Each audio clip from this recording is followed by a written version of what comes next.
Sport has a unique draw that athletes can't seem to escape.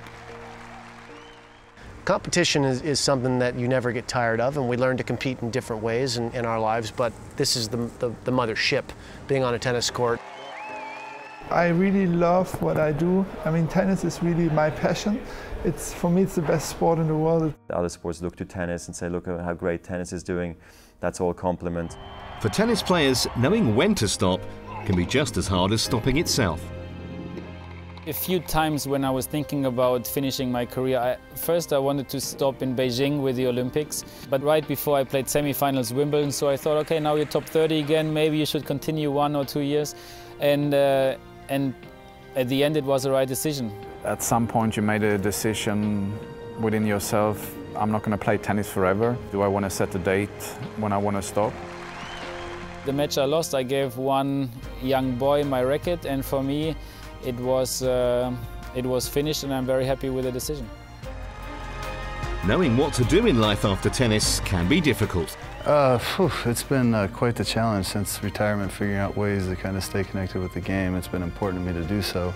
Stopping my career I did on a perfect point. It was just enough, and the time was perfect for me. And now I'm back into life. I'm happy.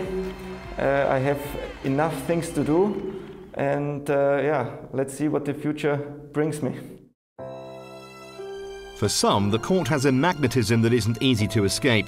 Ultimately, many former players return to the game that has brought them so much joy. We get a chance to go and play on the Champions Tour, and it's about getting up in the morning, getting ready for practice, then getting ready for a match, have dinner, go to sleep, do the same thing again in the next day, and I think that's what you miss the most by when you're not playing professional tennis. You've known each other for 30 years now.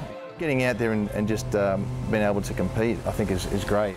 I take pride in showing that at this advanced age I can still go out there for a briefer period of time and maybe show some people I can still play. The most special part about it is to see the guys. We have all been through the same thing, and we could really help each other out. Many of those who are still drawn to the court find fulfillment in passing on their knowledge and expertise. A new era of super coaches has emerged. Stefan Edberg and Roger Federer are one of those dream teams.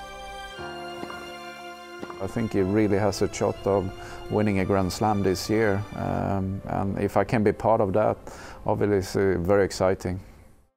For others, exploring a world outside of tennis is intriguing. The ATP offers a unique opportunity to further skills through the ATP University program, a scheme aimed at improving a player's skills and qualifications off the court. I said in 2010 I would like to study and get a degree, so the ATP was having a great opportunity for me by providing a scholarship. I want to find a job afterwards that really satisfies my desires and what I really love. For one legend, a dream to stay connected with the tournament at which he's had so much success would be just perfect. Any position where it could be helpful for the tournament and for the legacy, for the game, I'd be very happy to help. If I could help Wimbledon in any shape or form, I'd be very happy to.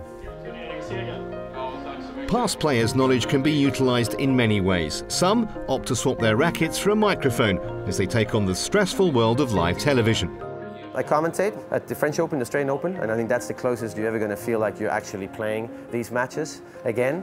I enjoy that a lot. I enjoy talking to the guys, interviewing the guys and the girls, of course. And I feel like they're being really nice. I'm just happy and lucky to be involved. Get to come down here and put on headphones and talk tennis for 2 weeks with people that know the game, and get to see my old friends and be around a sport that I love. I'm just happy to still be under the tent, so to speak.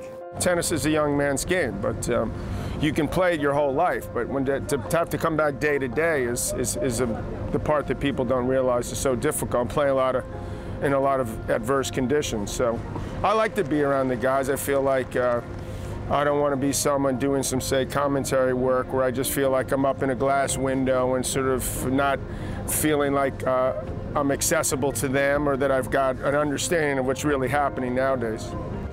In a sport with so much passion and competition, walking away is not an option. It seems life after tennis is a little better with a little tennis in it.